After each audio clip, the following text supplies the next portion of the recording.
element del nostre bestiari festiu que simbolitza la ciutat i que, per tant, ens representa a tots els badalonins i badalonines.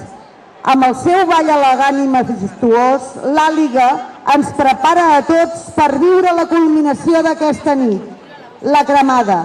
I en nom de tots nosaltres, acomiada el dimoni d'aquest any 2011.